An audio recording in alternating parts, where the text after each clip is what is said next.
Praise the Lord. കർത്താവിന്റെ ധന്യ തിരുനാമം വാഴ്ത്തപ്പെടുമാറാകട്ടെ. ഞാൻ ക്രിസ്തുവിൽ സ്നേഹിക്കുന്ന എല്ലാ ദൈവമക്കൾക്കും ഒരു പ്രഭാത വന്ദനം കൂടെ അറിയിക്കുന്നു.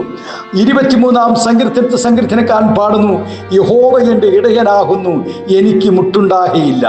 മിക്കവാറും എല്ലാ ക്രിസ്തീയ ഭവനങ്ങളിലും അവർക്ക് കുഞ്ഞുങ്ങൾ ജനിക്കുമ്പോൾ മാതാപിതാക്കന്മാർ വേദപുസ്തകത്തിൽ നിന്നും അവരെ ആദ്യം പഠിപ്പിക്കുന്ന വാക്യമാണ് ഈ സങ്കീർത്തനത്തിലെ 1-ാം വാക്യം. ദാവീദ് അന്ന് പാടി, ആയിരങ്ങൾ തുടർന്ന് പാടി, ഇന്നും നാമം പാടുന്നു.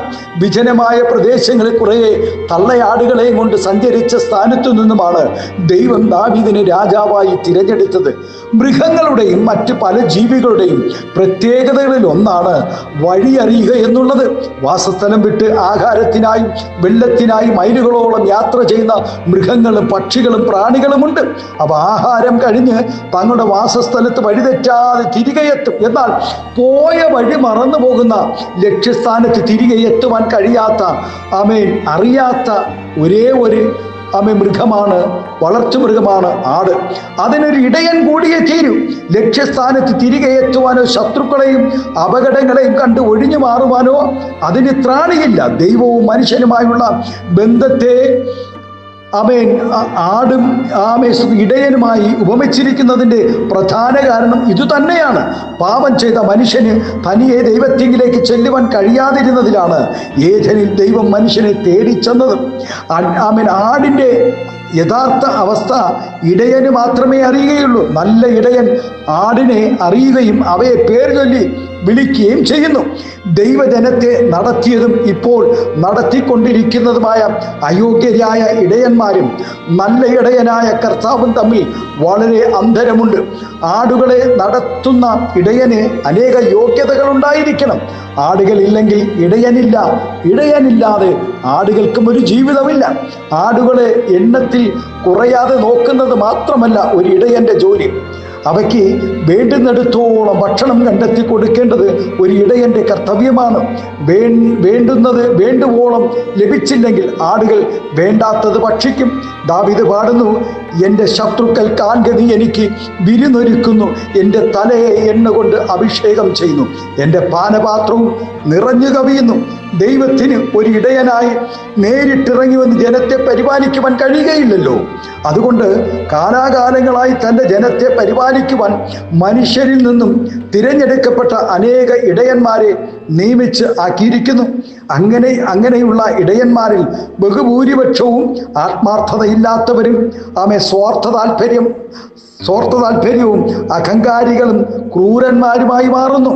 ആടുകൾക്ക് വേണ്ടി ജാഗരിക്കുകയും അവയെ ഹല്ലേലൂയ അവരെ നല്ല മാർഗത്തിൽ നടത്തുകയും ചെയ്യുക എന്നുള്ളതാണ് ശരിയായ ഒരു ഇടയൻ്റെ ഉത്തരവാദിത്വം. എന്നാൽ ആടുകളെ വഴിതെറ്റിക്കുകയും വഴി പിഴപ്പിക്കുകയും ചെയ്യുന്ന ഇടയന്മാരെ കൊണ്ട് ആട്ടിൻകൂട്ടം നശിച്ചിരിക്കുന്നു. അനേക ആടുകൾക്കും കയറിക്കിടക്കുവാൻ ഒരു കൂടാരം പോലുമില്ല. ഒരു നേരം പോലും തൃപ്തിയാവണ്ണം ഭക്ഷണം കഴിക്കുവാൻ പോലും ഈ ആടുകൾക്ക് കഴിയുന്നില്ല. എന്നാൽ ഈ വഞ്ചകന്മാരായ ഇടയന്മാരോ അവർ അനുഭവിക്കുന്ന സുഖ സൗകര്യങ്ങളും, കോടികൾ വിലയുള്ള മാളിക വീടുകൾ, ലക്ഷങ്ങൾ വിലയുള്ള വാഹനങ്ങൾ, യെശയ്യാവ് ഇവരെ വിളിക്കുന്ന പേര് തന്നെയാണ് അവർക്ക് യോജിക്കുന്നത്.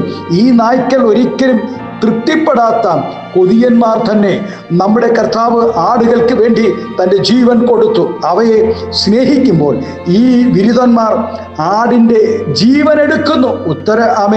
ഇത്തരക്കാരെ കണ്ട് ആത്മീയ ലോകം അതമ്പതിച്ചു കൊണ്ടിരിക്കുന്നു.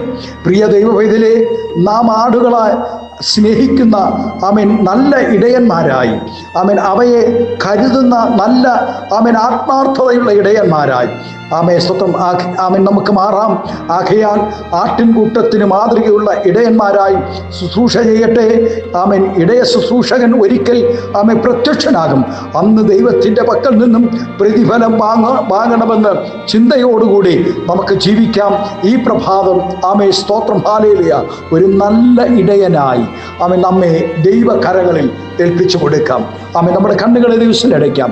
നമുക്ക് പ്രാർത്ഥിക്കാം. പരിശുദ്ധ പിതാവേ, നല്ല ദൈവമേ, സ്നേഹവാനായ ഞങ്ങളുടെ നല്ല കർത്താവേ, യഹോവ എൻ്റെ ഇടയനാകുന്നു, എനിക്ക് മുട്ടുണ്ടാകുകയില്ല എന്ന് ഭക്തൻ പാടിയതുപോലെ കഴിഞ്ഞ നാളുകളിൽ കർത്താവേ, ഞങ്ങളുടെ ഓരോ കർത്താവേ സ്തോത്രം ഇല്ലായ്മയുടെ നടുവിലും കർത്താവേ, ഞങ്ങൾക്കാവശ്യമായ എല്ലാ മന്നകളെ തന്ന് പോഷിപ്പിച്ച് ഞങ്ങളെ ബലപ്പെടുത്തിയ മഹാസ്നേഹത്തിനായി നന്ദി പറയുന്നു. ഞങ്ങളെ ഇതുവരെ നടത്തിയതിന്, ഞങ്ങളുടെ വീഴ്ചയിൽ ഞങ്ങളെ കർത്താവ് താങ്ങി നടത്തിയ സ്നേഹത്തിനായി നന്ദി പറയുന്നു. ഈ ശബ്ദം ശ്രമിക്കുന്ന അങ്ങയുടെ ദാസന്മാരെ, വാത്സല്യ കുഞ്ഞുങ്ങളെ ഈ പ്രഭാതം അനുഗ്രഹിച്ച് പ്രാർത്ഥിക്കുന്നു. നല്ല ഇടയനായ കർത്താവെ, അങ്ങയുടെ കരത്തിൽ തൻ്റെ കുഞ്ഞുങ്ങളെ, ദൈവസഭ ജനത്തെ എല്ലാവരെയും നയിക്കുമാറാകണമേ എന്ന് പ്രാർത്ഥിക്കുന്നു. എല്ലാവിധ നന്മകളാൽ നിറയ്ക്കും, മഹത്വം പങ്കെടുക്കും. യേശുവിൻ്റെ നാമത്തിൽ കൃപയോടെ പ്രാർത്ഥന കേൾക്കണമേ സ്വർഗീയ നല്ല പിതാവേ. ആമേൻ, ആമേൻ. Thank you. God bless you. ദൈവം എല്ലാവരെയും ഈ പ്രഭാതം ധാരാളമായി അനുഗ്രഹിക്കട്ടെ. അതേ ദൈവദാസന്മാരെ, നമുക്ക് നല്ല ഇടയന്മാരായി ആമേൻ ദൈവം നമ്മുടെ കരങ്ങളിൽ ഏൽപ്പിച്ച ആടുകളെ ആമേൻ നന്നായി വിശ്വസ്തയോടുകൂടെ വിശുദ്ധിയോടുകൂടെ പരിപാലിപ്പാൻ ദൈവം നമ്മെ ഒരുക്കട്ടെ. Thank you.